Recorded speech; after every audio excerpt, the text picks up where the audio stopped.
பூஞ்சோலை மாணவர்கள் அனைவருக்கும் வணக்கம். இன்றைக்கி வந்து பார்த்தீங்கன்னா ஊரக பொருளாதாரம் சார்ந்து ஒரு சில முக்கியமான இன்ஃபர்மேஷன் பார்க்க போகிறோம்ப்பா. இதில் வந்து இந்த பாக்ஸ் கண்டென்ட் பாருங்களேன். அதாவது இந்தியாவில் 2015ஆம் ஆண்டு சமூக பொருளாதார மற்றும் சாதி ரீதியான கணக்கெடுப்பு நடத்தப்பட்டிருக்கு. அதில் இந்தியாவில் 73% மக்கள் ஊரக பகுதிகளில் வாழ்கிறாங்க. சரியா, அதாவது கிராமங்களில் வாழ்கிறாங்க.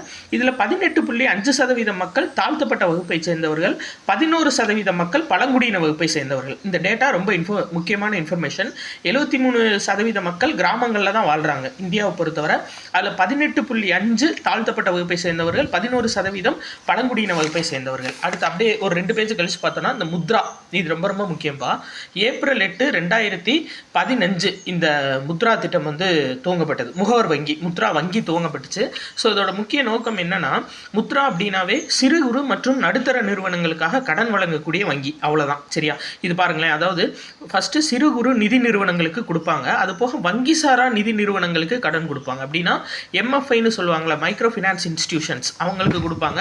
அதுக்கடுத்து நடுத்தர நிறுவனங்கள், அதுதான் சிறு குறு மற்றும் நடுத்தர நிறுவனங்கள் அப்படின்னாவே முத்ரா தான் நம்மளுக்கு வந்துடும். சரியா, அப்போ ஏப்ரல் 8, 2015. சரியா, 8 போட்டு வண்டியில் போய் முத்ரா அப்படின்ற மாதிரி ஞாபகம் வச்சுக்கோங்க. ஏப்ரல் 8, 2015. அடுத்து இது பாருங்க, தேசிய ஊரக நல அமைப்பு அப்படின்னா NRHM, national rural health mission.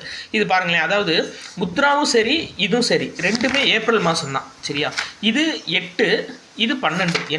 NHRM 12. சரியா, 8வது வாய்ப்பாடில் பாருங்கள், ஈர்னால 8, 4வது வாய்ப்பாடில் போட்டிங்கன்னா ஈர்னால 8, முன்னால் 12. அப்போ 8 வந்துச்சு அப்படின்னா ஏப்ரல் 8 வந்து முத்ரா, ஏப்ரல் 12 NRHM. சரியா, நேஷனல் ரூரல் ஹெல்த் மிஷன். இது 2015, இது 2005, அவ்வளோதான்ப்பா.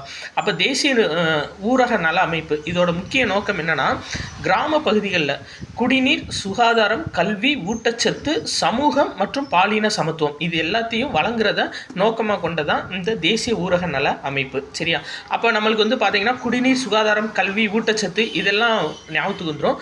சமூகம் மற்றும் பாலின சமத்துவம் இதுவும் வந்து தேசிய ஊரக நல அமைப்பு தான் சேர்த்துருக்காங்க, அதோட நோக்கமாக சேர்த்துருக்காங்க. சரியாப்பா, ஸோ இது எதில் இருக்குது அப்படின்னு சொல்லி பார்த்தீங்கன்னா நம்மளோட 11th எக்கனாமிக்ஸ் புக்குப்பா. சரியா, அதுக்கு முன்னாடி இந்த ஒரு இது மட்டும் பார்த்துருவோம். அதாவது கிராமங்களில் ஒரு நாளைக்கு 2400 கலோரிக்கு குறைவாக ஒருத்தவங்க உணவு எடுத்துக்கிட்டாங்க அப்படின்னா அவங்க வந்து வறுமை கோட்டுக்கு கீழே இருக்காங்கன்னு அர்த்தம். இது 11th புக்கில். சரியாப்பா, 11th எக்கனாமிக்ஸ் புக்கில் 10வது லெசன் ஊரக பொருளாதாரம் அப்படின்ற லெசனில் இருக்குப்பா. நன்றி.